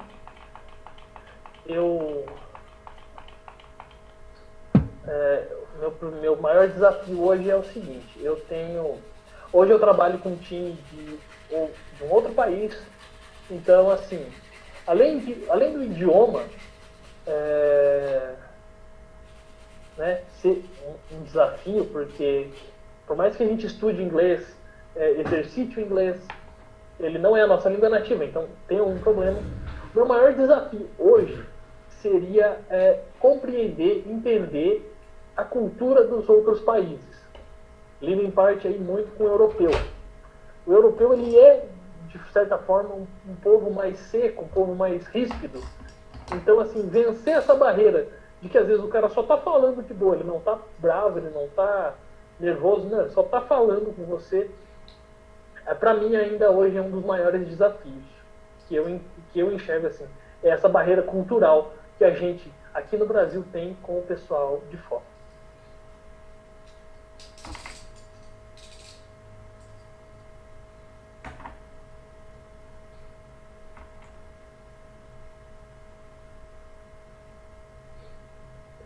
Em 2015 tinha uma projeção da Unesco após dando investimento, recalco trilhões de dólares nas tecnologias de IoT. Sabe se a pandemia teve um impacto? Bom, o que eu sei sobre a pandemia, o IoT e as tecnologias de modo geral, é que muita gente, muita coisa que dependia de sistemas embarcados ou IoT, durante a pandemia, acabou aumentando muito. Respiradores inteligentes ou respiradores conectados teve um grande crescimento nesse tempo de pandemia. E tecnologias de conectividade, de modo geral, durante a pandemia, fizeram muita diferença, né? Estão fazendo muita diferença.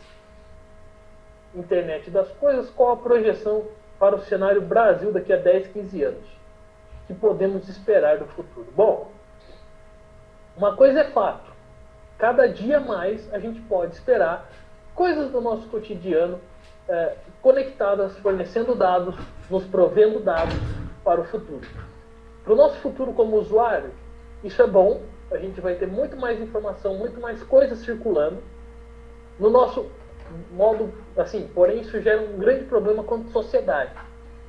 As pessoas precisam ser mais conscientes nos dados que tornam público, nos dados que divulgam e nesse tipo de coisa. Para nós, como profissionais, isso é uma grande oportunidade.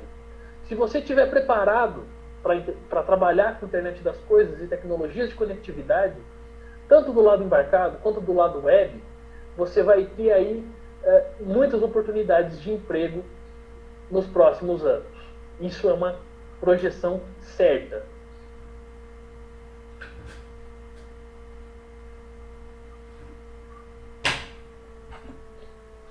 Deixa eu ver. Como eu diria que está o mercado hoje em relação aos sistemas embarcados? Eu diria que é um mercado aquecido, tem muita demanda e tem pouco profissional para atender esse mercado. É um mercado com demanda, assim, é um mercado que tem demanda, mas com profissionais escassos para trabalhar com ele. Principalmente em regiões mais afastadas, uma região de Piraju, região de Ourinhos, é uma coisa que ainda é uma região um pouco deficiente nessa área de profissional e de tecnologia. Seriam espaços bons para novos negócios.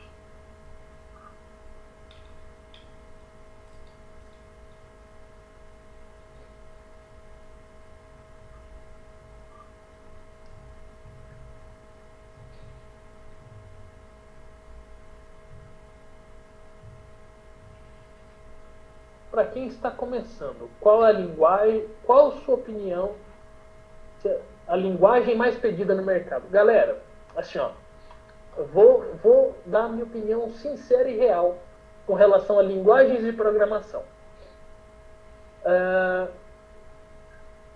Quando você tem uma chave, um parafuso sextavado, você consegue apertar ele com uma chave de fenda? Não. Você consegue usar uma chave de fenda no parafuso Phillips? Talvez até consiga, mas você vai estragar o parafuso. A linguagem de programação é a mesma coisa. Cada situação pede uma linguagem, uma ferramenta específica.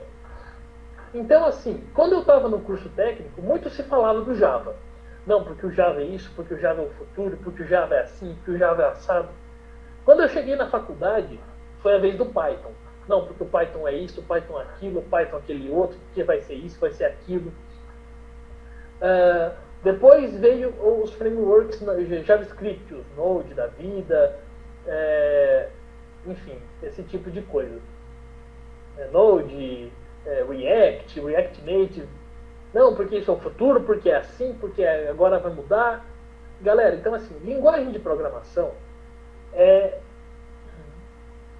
muito complicado dizer, isso vai ser o futuro, isso não vai ser o futuro. O mercado tem. Se você quer uma dica do que estudar, eu diria assim, de coração, estude linguagens baseadas em C. C, C++, Java, PHP, um pouquinho de Python. São linguagens que são muito pedidas e se você conseguir desenvolver soluções baseadas nessas linguagens ou utilizando essas linguagens, dificilmente você vai ter problema com alguma outra linguagem.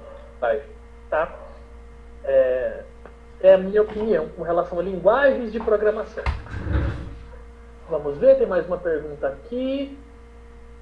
Para quem está começando, qualquer linguagem de programação seria muito importante. Mas você precisa começar, estudar, ter segurança de criar os seus primeiros programas. O que você falaria para uma pessoa que caiu meio de paraquedas nesse mundo de web e programação, mas que gosta, mas que quase tudo parece muito difícil? Eu diria que é normal, tá? Você achar que é tudo difícil, que parece difícil. Se você gosta, se você tem um interesse, cara, mete a cara, corre atrás. Tem os cursos do Gustavo Guanabara, são cursos muito bacanas sobre programação, tem um pouquinho de web, se eu não estou enganado. Assim, meu conselho é que invista. Meu ponto de vista é que você invista nesse tipo de conteúdo, nesse tipo de coisa. Invista tempo. Eu não tenho dinheiro para investir. Tudo bem, mas você tem tempo. A internet tem muito conteúdo gratuito para você usar. É a minha percepção. A Lei Geral de Proteção de Dados será benéfica ou não para a internet das coisas? Como o mercado está se adaptando a essa nova legislação? Bom, o Brasil, pessoal, por incrível que pareça, é um país que tem uma legislação muito abrangente para a internet. É um dos países que tem uma legislação mais, vamos colocar assim, mais certinha, por incrível que pareça. Eu acredito que sim, a Lei Geral de Proteção de Dados vai ser benéfica para a internet das coisas. E a questão é, os dispositivos de internet das coisas, eles geralmente, eles estão voltados a dados de funcionamento de determinado aparelho ou de determinada situação. Então isso é mais tranquilo, não tem tanto dado pessoal ou dado organizacional trafegando, né? E em grande parte das vezes os sistemas de IoT, eles são da empresa, então rodam em redes VPN, coisa privada. Então é mais tranquilo da organização manter isso para a internet das coisas. Então, vamos ver aqui, tem mais algumas perguntas. Qual conselho você pode dar para nós que estamos no início dessa área de tecnologia? Principalmente para quem não tem nenhum conhecimento. Além de ser persistente, pessoal, um conselho, uma dica, é aproveitar as oportunidades. Tem um evento na internet sobre tecnologia X. Nunca ouvi falar. Vou lá, vou assistir para ver como é que é. Vai que eu me interesso por isso. Tem aqui um cara que vai falar de Delphi. Assiste. Vai que ali tem uma coisa que é importante para você. Né? Como eu disse durante a palestra, o grande caminho começa com um passo, com uma escolha. Então, assim, ser persistente, não ter medo de errar. Né? Muita gente tem medo de errar. Não pode ter medo de errar, porque é com os erros que a gente aprende. Dificilmente a gente vai aprender com o acerto. Né? Então, fazer, quebrar a cabeça, testar, tentar, consumir o máximo de conteúdo. Pessoal, assim, eu não estou falando que vocês têm que deixar de assistir filme, deixar de sair, não é isso. Tem que fazer isso também, porque ninguém é de ferro. Mas assim, aproveitar o tempo para se aperfeiçoar no estudo, para conhecer alguma coisa, ver um vídeo, ver uma palestrinha na internet, ver um seminário. Por exemplo, quando eu estava na ETEC, eu assisti uma palestra sobre Delphi com orientação a objetos. Eu queria ter entendido alguma coisa daquela palestra. Eu não entendi absolutamente nada. Mas eu estava lá e eu vi que o que o cara estava fazendo, no tempo que ele estava fazendo, era muito rápido. E eu percebi que aquilo podia me ajudar. Então, com base naquele conteúdo, naquele momento eu não estava entendendo nada. Com base naquilo, eu fui estudar sobre orientação a objeto com Neo. Fui entender como é que aquilo funcionava. Demorou um tempo até eu entender, mas eu consegui. Né?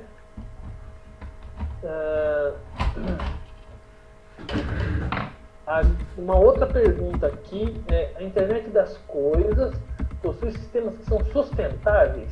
Você tem algum exemplo? Como assim sustentável? Sustentável no sentido de não poluir, esse tipo de coisa?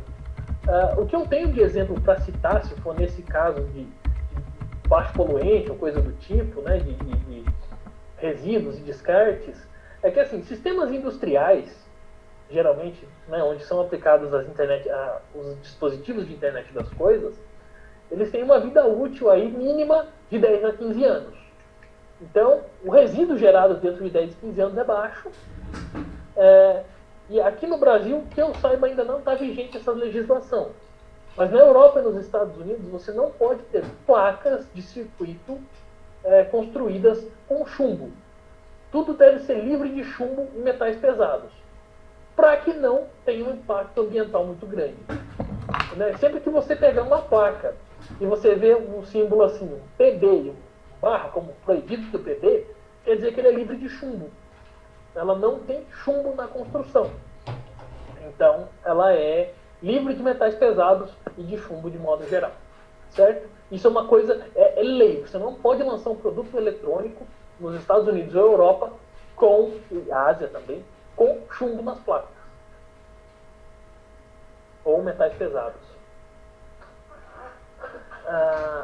No Paraná, está em crescimento a IoT. Nos altos negócios, um amigo abriu uma startup que está fazendo sensoriamento das granjas por smartphone e desktop. A Itaipu Binacional tem estimulado esse nicho. O que precisamos aqui em São Paulo para ter estímulo? IoT no agronegócio. Para ter um real estímulo, né? Você viu aí quem que está fomentando isso no Paraná? Itaipu Binacional. A Itaipu é uma grande empresa.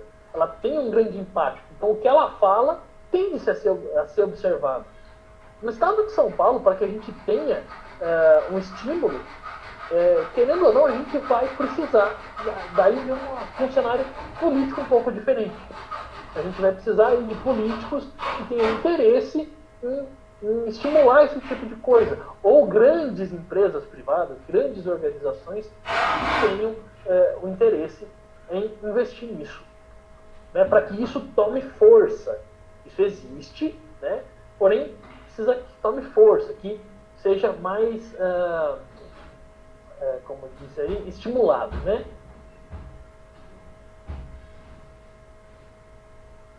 Foi o Luiz Alexandre que ministrou a palestra Ideal Orientada a Objeto. Nossa, eu nem lembrava que era ele. O Clayton lembrou ali do RoHS, que é uma norma também para a construção de placas eletroeletrônicas, de placas com um selo, vamos falar assim, ecologicamente corretos. Pelo que estive pesquisando, o agronegócio investiu muito de IoT nos últimos anos. Sim, o agronegócio é um nicho que assim, se beneficiou muito da IoT. Porque você passa a ter máquinas autônomas trabalhando, né, como eu citei o exemplo das plantadoras, colhedoras de cana. Você pode ter monitoramento por drone, uma série de coisas autônomas, dispensando o fator humano e melhorando a precisão e produtividade no setor agro. Né? Monitorar a bactéria, por exemplo, monitorar o solo, monitorar o ar, são coisas muito importantes que antes precisavam que uma pessoa fosse lá, fizesse a medida, depois viesse, trabalhasse em cima daquela medida para determinar o que estava acontecendo ou não, para aí então tomar uma atitude. Se você tem essas informações na palma da sua mão, dentro do seu smartphone, tá? Né? Você tem uma precisão e uma velocidade de ação muito maior.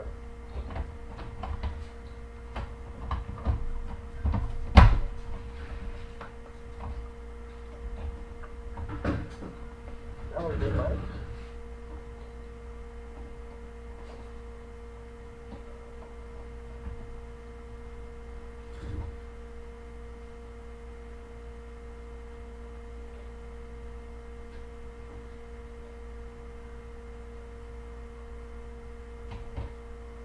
pessoal.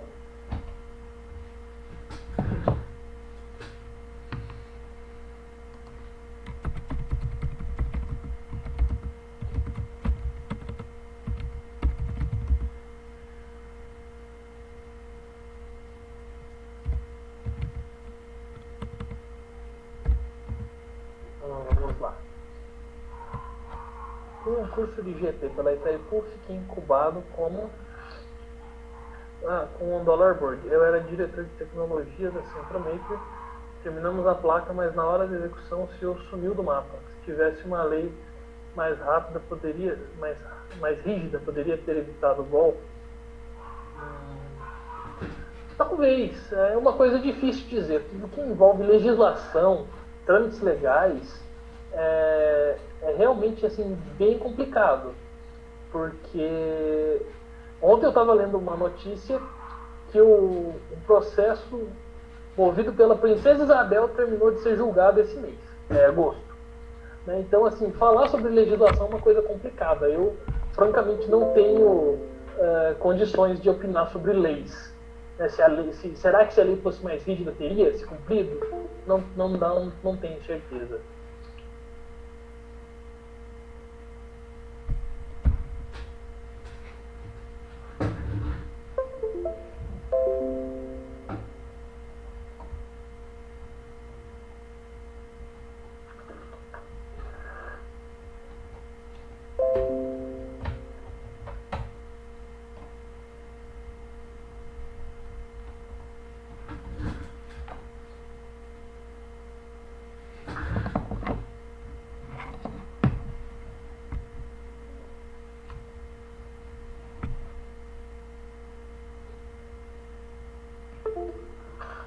Fala mais sobre o seu trabalho. Achei interessante, queria saber sobre esse time estrangeiro que você disse.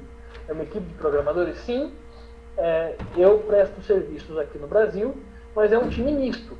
Então, no meu time eu tenho um pessoal do Brasil, tem um pessoal que trabalha na Suécia e um outro pessoal que trabalha em Tallinn, na Estônia.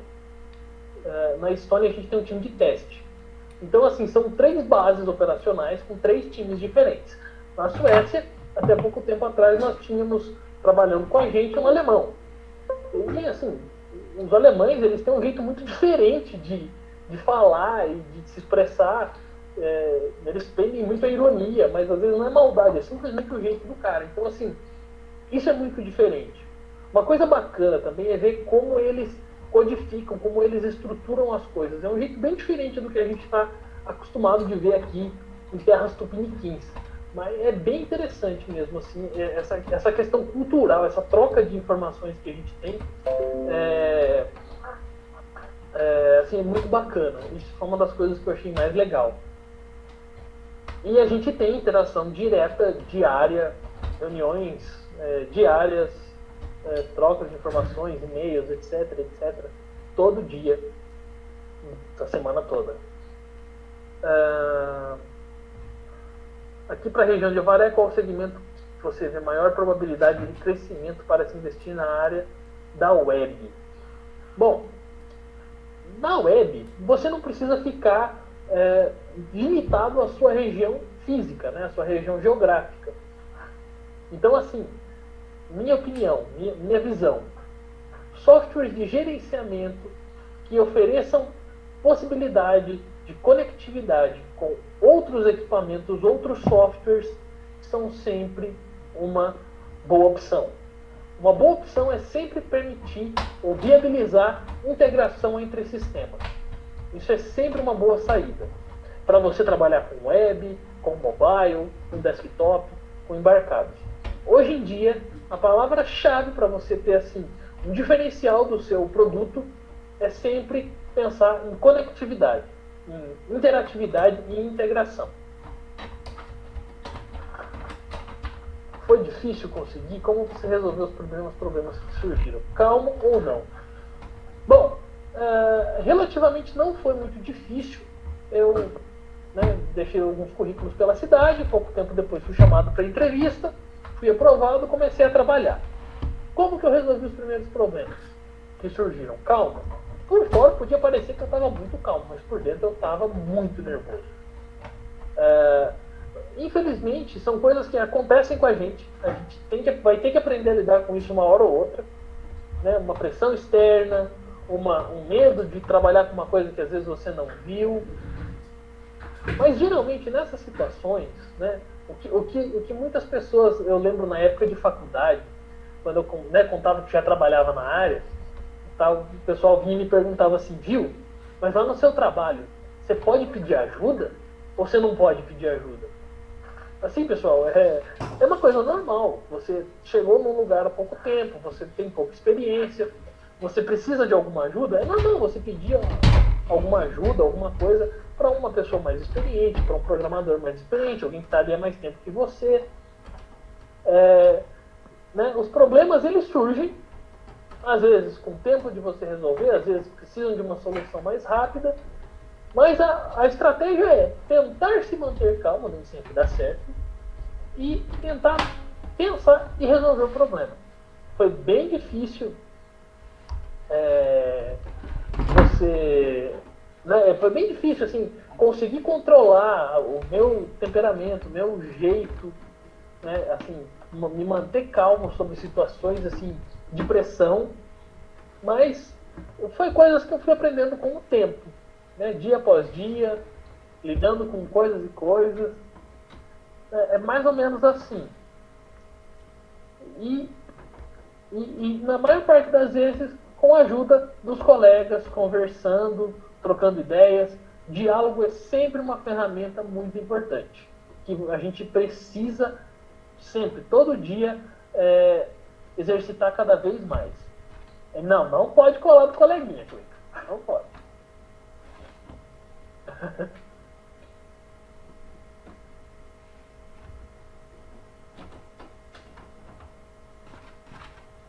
Minha opinião sobre o Code.org. Code.org. Eu já ouvi isso, já mexi com isso também. Minha opinião é que é muito importante. Né? O Code.org tem muito conteúdo. Eu já estive aqui um tempo atrás, faz um certo tempo que eu não acesso. Né? E assim, eu acho que é uma coisa muito, muito importante. Ele é voltado aí para muitas coisas voltadas aí a parte mais lúdica, né, para você trabalhar com crianças e tal. Eu acho isso muito importante, muito necessário, e gosto de ver que tem pessoas interessadas em ensinar isso para as nossas crianças.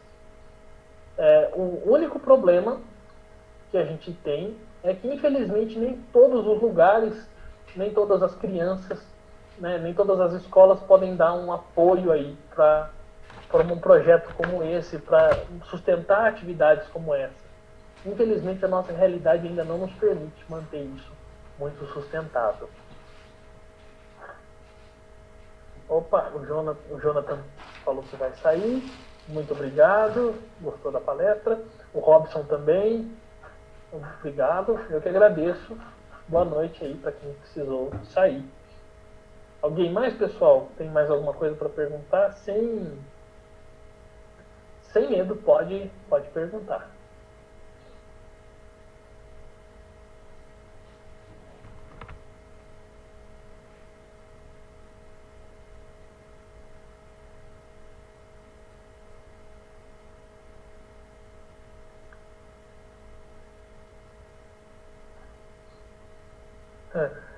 Eu que agradeço, Cleiton, pela presença aí, foi muito bacana.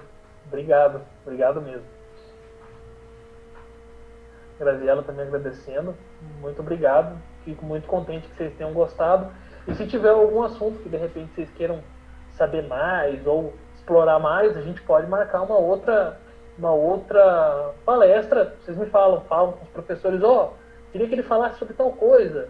A gente pode falar, a gente pode pensar, não tem problema não. A gente está sempre aberto aí a sugestões e pedidos também, por que não? De nada, pessoal. Eu que agradeço vocês pela participação e pelo tempo investido aí nessa palestra.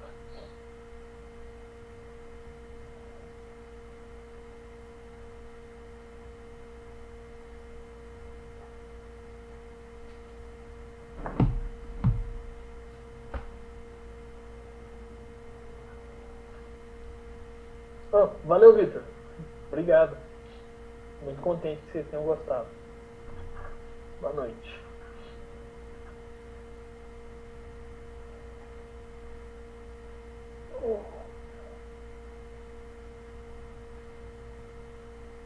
Então, pessoal, muito obrigado. Fico muito contente de saber que vocês gostaram do conteúdo, acharam proveitoso. Isso para mim é muito bom, muito importante saber disso. Obrigado. Eu que agradeço vocês novamente.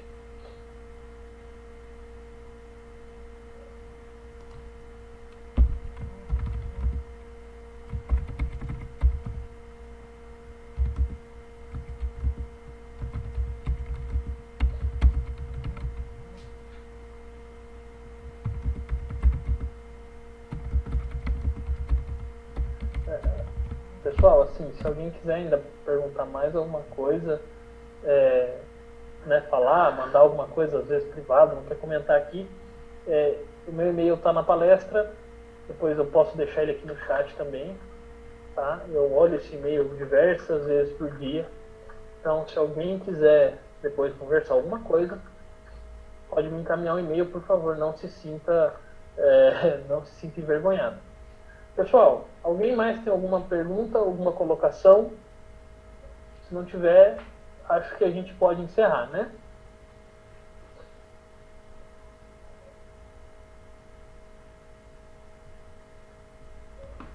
Certo? Ninguém mais? Ninguém mais dole uma? Ninguém mais dole duas? Gustavo, em nome da ETEC de Piraju, agradecemos aí pela participação sua.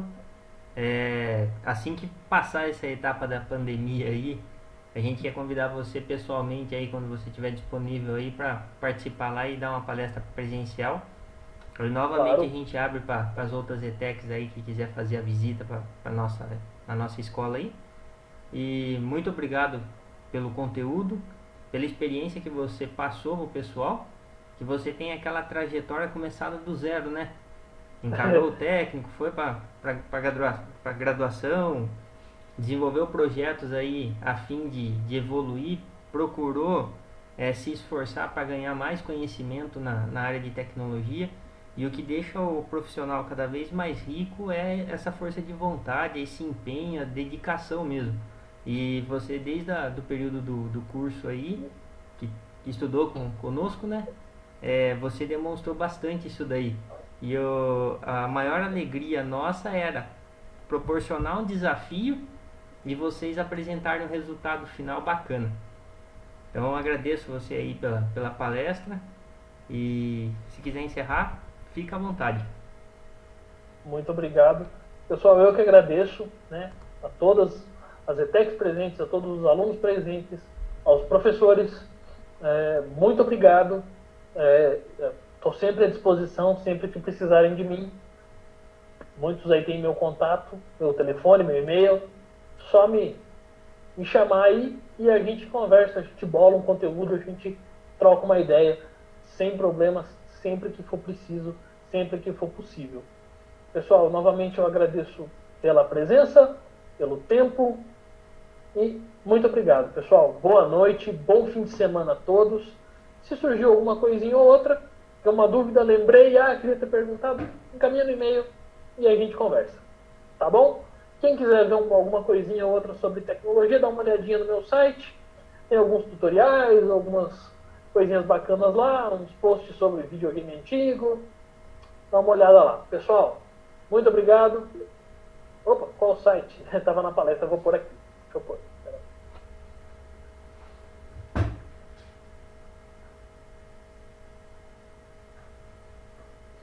Eu é que agradeço novamente para vocês, pessoal, pela atenção e pelo tempo investido. Muito obrigado, galera. Vou fechar a sala agora, então vocês vão ser desconectados. Boa noite, bom fim de semana. Muito obrigado, viu?